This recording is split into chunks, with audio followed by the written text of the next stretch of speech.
Et comme chaque lundi, j'accueille Fahd Hilaqi pour sa chronique politique. Bonsoir Fahd.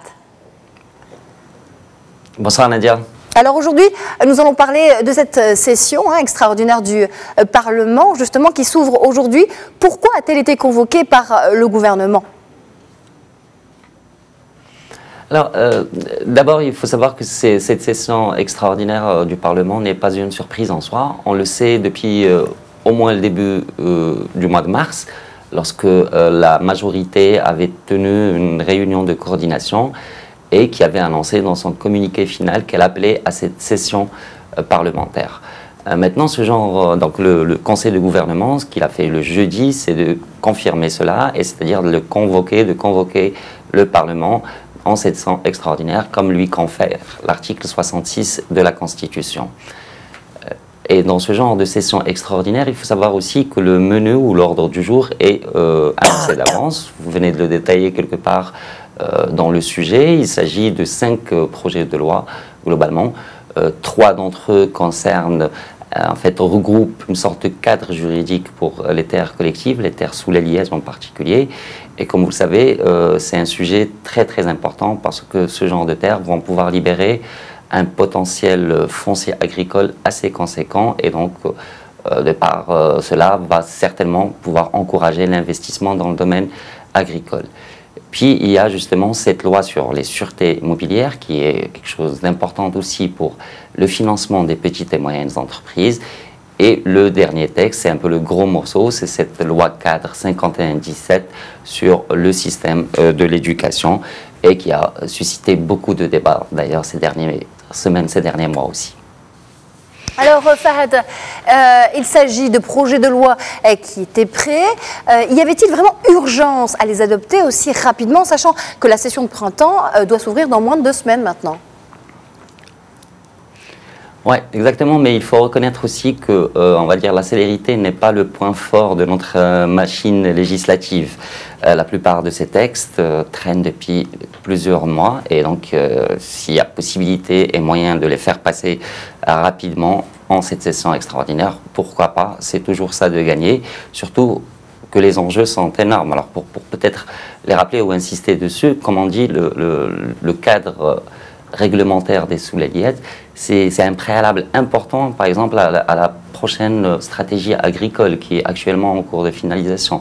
Stratégie, comme on sait, qui repose un peu sur la mobilisation de quelque chose comme 1 million d'hectares. Donc vous voyez que c'est quelque chose d'important, et donc pour pouvoir faire passer cette stratégie et qu'elle puisse être opérationnelle, il faut préparer ce cadre législatif qui passe entre autres par l'encadrement des terres sous les lièges. Par rapport à l'éducation, n'en parlons même pas, le Maroc traîne depuis des décennies des problématiques dans ce secteur, ce n'est un secret pour personne, et justement rien que ce texte, par exemple, qu'on espère va être entériné définitivement lors de cette session, il est en discussion depuis l'été dernier. Il est resté un peu bloqué à cause de cette question de la langue d'enseignement des matières scientifiques, mais maintenant c'est une question qui a visiblement été dépassée. Il y a consensus, donc autant enclencher cette réforme qui va de toute manière prendre énormément de temps. Et puis pour finir avec le projet de loi sur les sûretés mobilières, ce paramètre-là, c'est-à-dire ces sûretés mobilières, c'est un paramètre qui est pris en compte dans l'élaboration du classement Doing Business. Vous savez, ce classement, c'est un peu la bible des investisseurs sur le climat des affaires dans le monde. Et il faut, c'est-à-dire les analyses de la Banque mondiale qui l'établissent, ils arrêtent un peu les paramètres d'ici le mois de juin. Donc il faut accélérer l'entrée en vigueur de cette loi, de ce paramètre-là, pour espérer que l'on puisse justement, qu'il puisse être pris en compte par les analystes et que le Maroc puisse gagner encore une fois des points dans ce classement.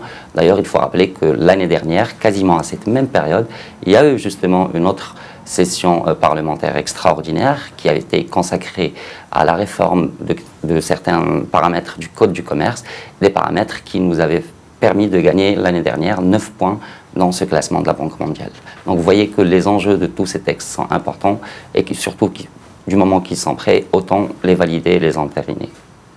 Des enjeux de texte importants, Fahad, et c'est la deuxième fois consécutive durant cette législature que le gouvernement appelle à une session extraordinaire. Mais quelle évaluation peut-on faire véritablement sur le plan global du rythme de la production législative? Alors, de toute façon, on aura tout le loisir, si vous voulez, de commenter, on va dire, cette production parlementaire à l'ouverture de la session de printemps dont vous parlez, qui aura lieu le deuxième vendredi du mois d'avril, donc a priori le 12 avril, cette ouverture. Et ça va être une session assez particulière parce que c'est la première session de la deuxième moitié de mandat. En fait, et avec tout ce que cela implique, il y aura par exemple le renouvellement du bureau de la Chambre, du bureau de la Chambre des représentants. Donc Habib Melki, qui est aujourd'hui président de la Chambre, doit remettre en jeu son fauteuil dans le perchoir. Donc il y aura des élections pour l'élection d'un nouveau président éventuellement ou la reconduite de Sil Melki. Mais au-delà de ça, il y aura aussi l'occasion, ça sera aussi l'occasion de faire un bilan d'étape au mi-mandat de cet exécutif et de sa majorité justement parlementaire.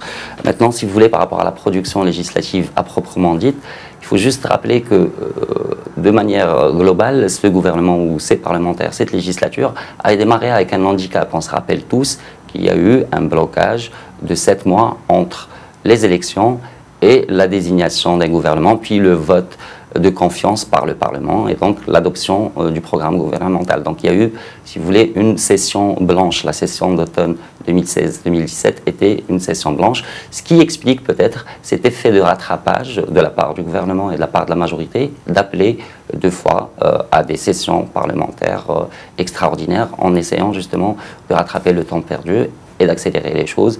Et peut-être qu'il y en aura même d'autres sessions, si on veut, parce que ça reste quand même énorme. Maintenant, peut-être petit indice sur la production, la dernière session d'automne a connu la validation ou l'adoption de 44 projets de loi. Et puis, si vous voulez, sur tout ce mi-mandat, il y a eu l'adoption par les parlementaires de quelque chose comme 150 lois. Donc ça peut paraître énorme. Merci. C'est conséquent, c'est significatif, mais en même temps, il reste tant à faire. Il reste tant à faire. Merci beaucoup, Fahad Heraqi, pour toutes ces précisions. Je vous rappelle que vous êtes chroniqueur politique de Medi 1 TV et que vous étiez en direct avec nous depuis Rabat.